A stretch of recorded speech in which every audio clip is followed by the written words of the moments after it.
A conflict with no end in sight, the war in Sudan is taking a heavy toll on civilians, with millions forced from their homes and on the verge of famine. What does it take to stop the humanitarian crisis, and can diplomacy stop the fighting? This is Inside Story.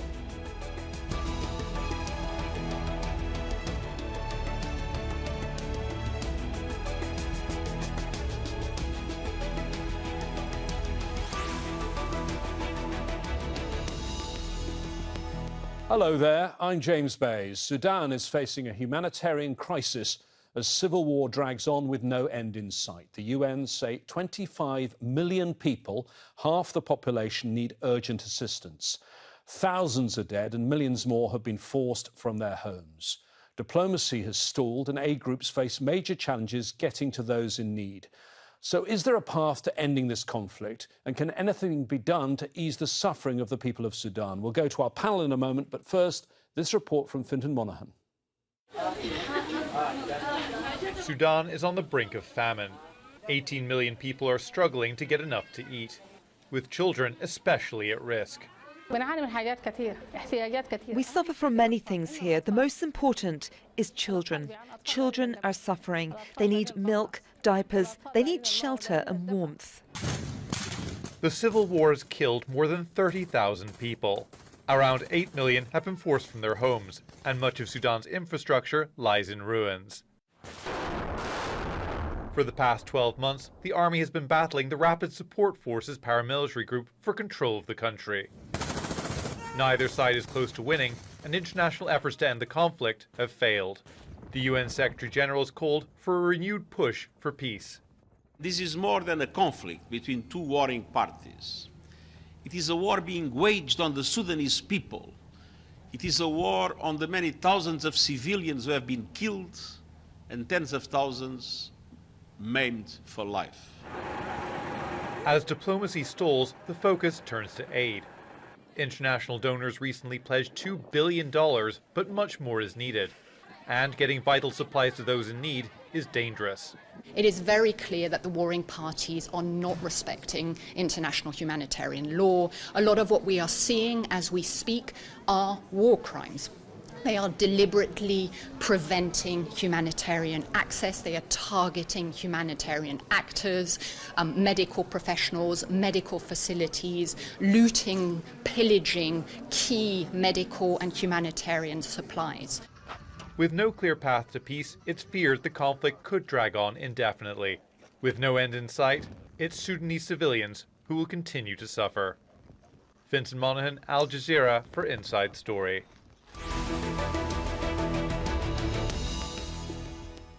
Well, we're bringing you deep knowledge of Sudan today with our guest contributors. In Kampala, Uganda, Hala Alkarib is a Sudanese pro-democracy and feminist activist who's worked across the Horn of Africa for more than 20 years. She's the regional director of the Strategic Initiative for Women in the Horn of Africa Network.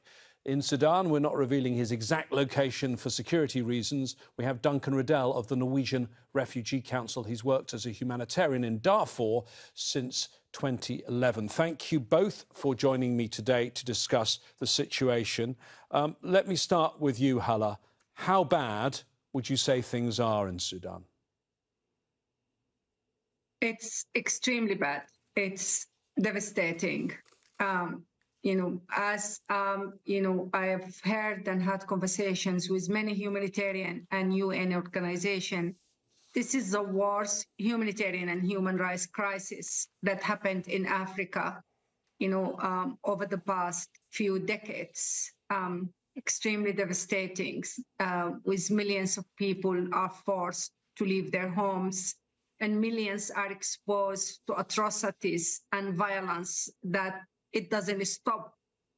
According to UNICEF, we have over 20 million children below the age of 18 that they are not accessing education. 70% of the health facilities in the country are not functioning.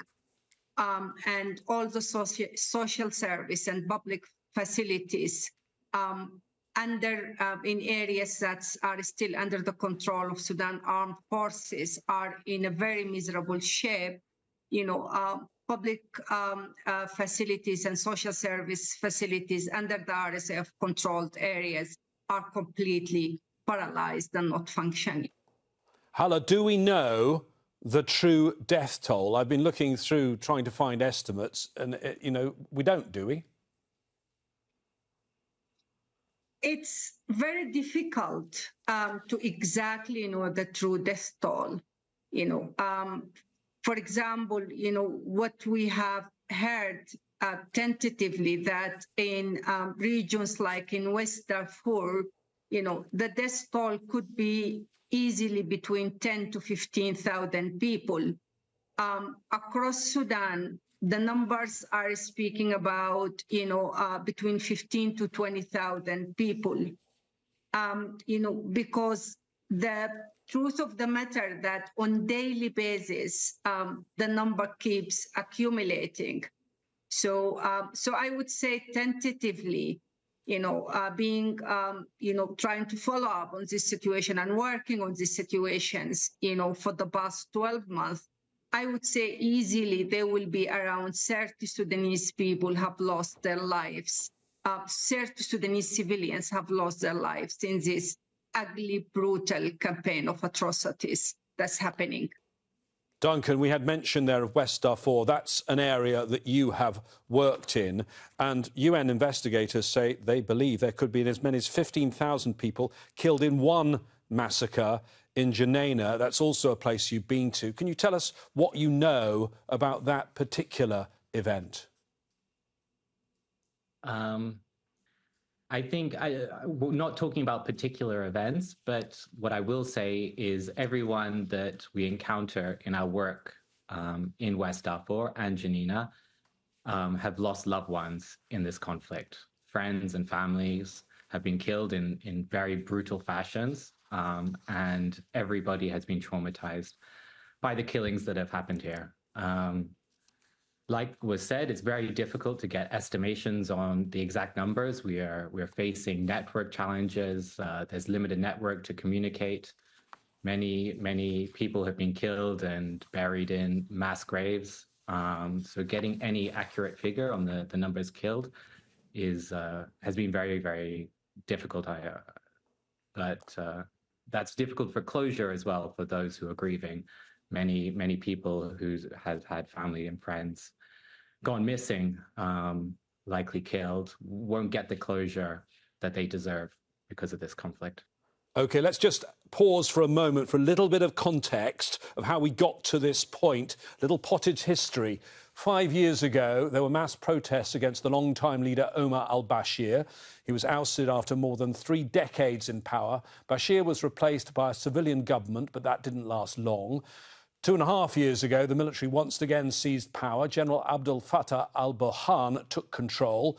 But 1 year ago, there was a split in the armed forces. Mohammed Hamdan Dagalo, also known as Hemeti, tried to seize power. His paramilitary group, the Rapid Support Forces, have been fighting the army ever since. Hala, would you describe this as a civil war, or is it just a war between two men?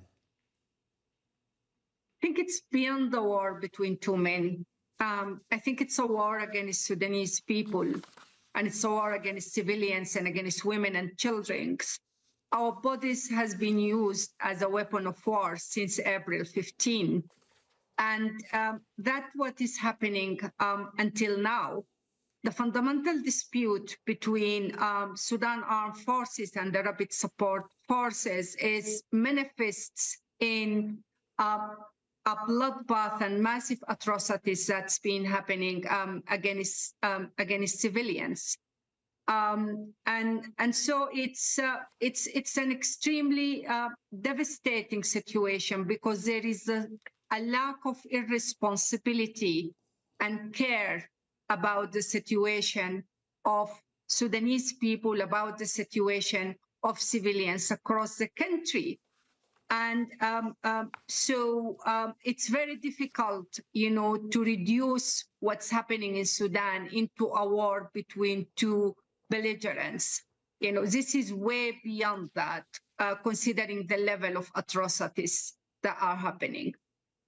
Duncan, you're dealing with ordinary Sudanese people every single day. How would you say the situation has evolved over this year? What I would say is that through this war, the biggest victims are the civilian populations, especially in the peripheries of Darfur and South Kordofan, those areas of high conflict. These people have gone through a year of conflict, mostly in silence without international recognition or awareness. They have gone through losses. And now we are walking into a famine. So those that did not survive the conflict are also going into levels of starvation across the Darfurs.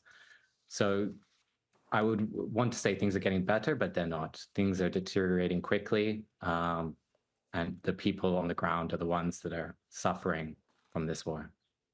Hala, looking at this, as I've been trying to read as much as I can from afar, and obviously watching Al Jazeera's coverage of this, it seems like there was huge battles in the capital, which was laid waste. Then by the end of last year, the Rapid Support Forces seemed, I think, to have the upper hand. They seemed to be making gains and taking significant ground. But then, since the beginning of this year, am I right in thinking things have changed again? I don't think there is significant change, that happened on the ground. We understand that Sudan armed forces are taking control of, large parts of Omdurman, part of the national capital. But beyond that, the situation remains the same. Actually, the situation in Jazeera, one of the most populous regions in Sudan, and it's considered the breadbasket of the country, it's deteriorating every day. The RSF are moving one village to the other, looting and destroying farming communities that were not part, historically, they have not been part of any conflict. This is a very peaceful region. This is a region that provided refuge to millions of Sudanese, from Darfur, from Kordofan, from different parts of the country. And it's a region that fed the country. And this is one of the primary reasons why Sudan is very quickly sliding into a famine. So, the destructions of communities is ongoing. Also, in Darfur, there have been numerous attacks on villages in western of Al-Fashir by the Rapid Support Forces. There is also numerous villages and farming communities in South Kordofan that has equally been under attack. And so those are all communities that has been feeding themselves and relying, on themselves primarily. Right now, they have been subjected to looting and killing and terrorizing and ultimately becoming displaced. So it's actually getting worse, in my view, the situation. And Hala, one other factor, of course, in all of this is, and we have to work with the reports we have of this, is foreign involvement on both sides. Tell me what you know about that, because the Rapid Support Forces, there are allegations that the United Arab Emirates has been closely involved in supporting them, allegations that have been supported by reports to the United Nations, and now in reports on the other side that Iranian drones are now being used by the Sudanese armed forces. There are other players. I mean, the Wagner Group, the Russian Wagner Group apparently are there. There's even talks of Ukrainian forces on the other side and lots of other players. How worried are you about all of these other regional and international actors getting involved? It's extremely worrying and extremely frightening that Sudan is turned into a battlefield between various global and regional actors. I mean, the affiliations between the Rapid Support Forces and the UAE is known in Sudan. The extortion of Sudan natural resources, particularly gold, It's something that, it's evidence that, the UAE is one of the biggest markets. Having said that, Sudan Armed Forces as well, prior to this war, has been equally involved in this. The campaign of militarization of Sudanese youth, young men of rural communities across Sudan, I consider also to be part of this problem. Sudan has allowed, its country and its young people to be utilized as fuel of wars in different parts of the region, and to be recruited, and where recruitment and militarization is becoming a source of income. So that's also another challenging element. And true, there is various confirmed reports, and I think if we are talking about a serious political process that will put an end to this atrocity, we need also to be serious about exerting pressure on actors who are fueling this war and causing this bloodshed and causing this killing and destruction. Hala, I've been reading some of the human rights reports by human rights organisations and by the UN's Human Rights Office, and they are quite appalling, particularly the violence against women and girls. This particular war, using women's bodies has been central in it from day one. And my organizations have documented the first sexual violence cases on April 15. Women has been primarily raped and sexually assaulted by the Rapid Support Forces throughout the past 12 months. But this is not new. The Rapid Support Forces and the former affiliated militia to them, the Janjaweed militia in Darfur, has been committing crimes against civilians and sexual violence for the past 20 years. Many of the Sudanese politicians and the international community has decided to, following the indictment of Bashir, not to look into this. So whatever is happening at the moment in across Sudan, and this massive campaign of mass sexual violence, it has its roots, the level of impunity, lack of consequences, it normalized sexual violence against women and girls. And I would say it's appalling, it's horrific, the scale of sexual violence that's happening.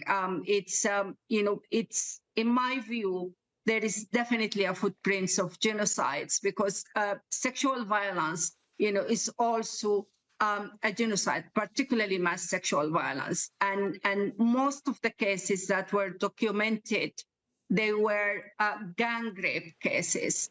And gang rape, it means that this is not an opportunistic rape. This is a well-planned, structured, systemic type of rape that's meant, to use against civilians, to terrorize civilians, to lead them to leave their homes and leave their villages and cities and towns, and to break them. And unfortunately, this is what has been happening across Sudan. Women were raped in front of their parents. Mothers were raped in front of their children. Little girls were raped in front of their fathers. Sexual slavery is quite prevalent. Girls and young women were abducted and kept away for days. Many women, they have taken away their lives. And this is happening against lack of protection, complete lack of protections, lack of access to health services or any support. So it is only the civil society, only the frontline workers, being the emergency rooms or grassroots women organizations, are the ones who were left to handle this horrific situation, which is beyond our capacity. Well, this week there has been a humanitarian donor conference taking place in Paris. Duncan, before this conference, global donors before this week had given just $155 million. That's just 6% of what was needed. I read an interesting comment by the NGO Save the Children that made the comparison. The amount of money raised until this week was less than a fifth than what had been pledged in 2 days to rebuild one of the landmark buildings in the city where the humanitarian donor conference was taking place, Notre Dame Cathedral, which of course burnt down in 2019. Yes, that's a wonderful building, but we're talking about a country of nearly 50 million people. Well, at this conference now, we believe they pledged, of course, they haven't come up and written the checks yet, but they've pledged $2 billion. That's nowhere near what's needed still, is it? That's exactly right. And I think it's wonderful that $2 billion has been pledged, but to remember that's only 50% of the needed amount to be able to respond in Sudan for the incredible amount of needs on the ground here. And I wish we hadn't had to wait to the year anniversary of this awful conflict before holding the event for the governments to support the humanitarian efforts on the ground. And like you said, I think now the need is to translate those pledges to work on the ground to support the communities here, because they can't wait any longer. Humanitarian agencies have been raising the warning fans for the upcoming famine since November of last year. We don't have much time left. And so that $2 billion really needs to translate, not just to the easy to access areas, but also to those that are facing tremendous number of impediments to be able to access, like the Darfurs and like South Kordofan and Khartoum. Khartoum, which hasn't received any aid in 5 months, and the Darfurs, where recently the main border crossing for humanitarian aid, the approvals were revocated. And your organisation, the one you work for, Duncan, is one of the few organisations that's still operating in Sudan. Many other organisations don't feel they're able to operate. I noticed a quote from one of your colleagues: only half of the G20 countries, those are the wealthiest countries on earth, are contributing even after this Paris donor conference. What would be your message to those other countries around the world not giving anything, saying, well, it's none of our business? I think because the Sudan crisis has suffered in silence. There hasn't been enough attention drawn to it. The scale of the crisis that's ongoing here is unprecedented. It's the biggest displacement crisis in the world. And because it's flown under the radar for so long, I think there is a need for more attention, more funding. And I would request for them to look at the reports that are being written of the needs, the scale of the malnutrition across the country. And I think that would be sufficient evidence to support this crisis here. Hala, yes, we talk about malnutrition. We talk about famine looming. And I was looking at the official reports. There is this thing called the IPC, the Integrated Food Security Phase Classification. And they don't seem to really be able to get the data because of the security situation. And one of the things I was most shocked by, and Duncan mentioned it a moment ago, Sudan's a vast country and there is famine definitely in the country, but there is famine in the capital city. Absolutely. You know, on my own neighborhoods, I get messages that children are unable to walk because of lack of food.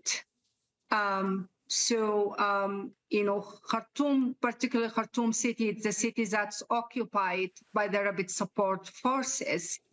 And they are the ones who are in control of the food chain in and out of the capital, you know, of Khartoum city in particularly, and northern Khartoum or Khartoum Bahri. And those are the two locations where the suffering is really beyond imaginations. And that takes me to the issue of, you know, the importance of having some sort of protection strategy when it comes to providing humanitarian aid support.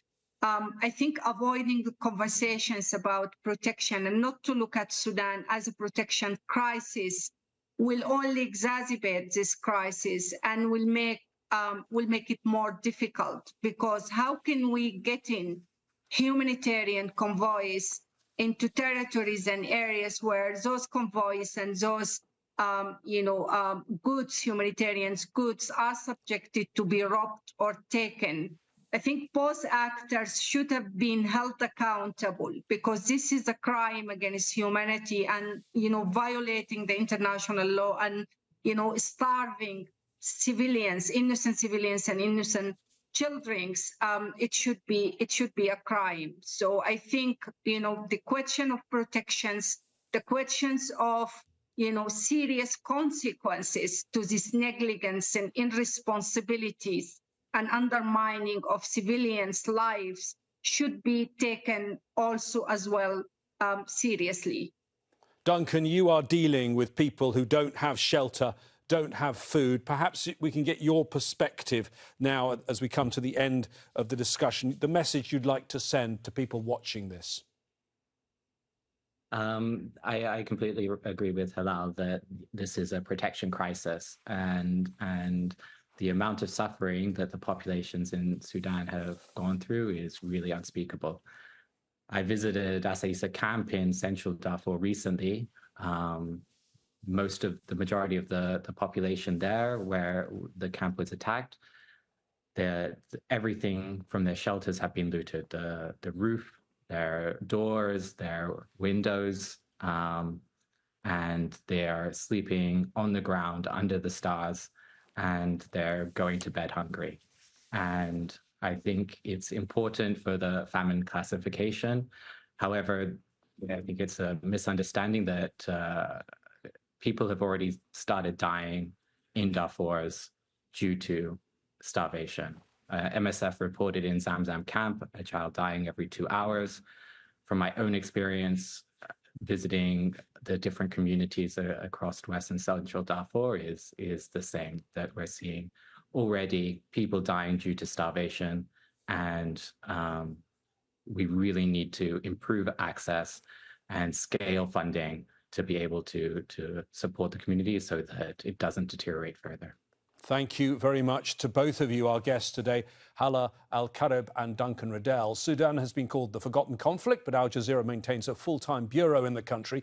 You can find coverage, context and analysis at our website, aljazeera.com. We want to hear from you too. Find us on Facebook, facebook.com/AJ Inside Story, or on X, just look for @AJ Inside Story. From me, James Bays, and the whole team here, please stay safe. I'll see you soon. Bye-bye for now.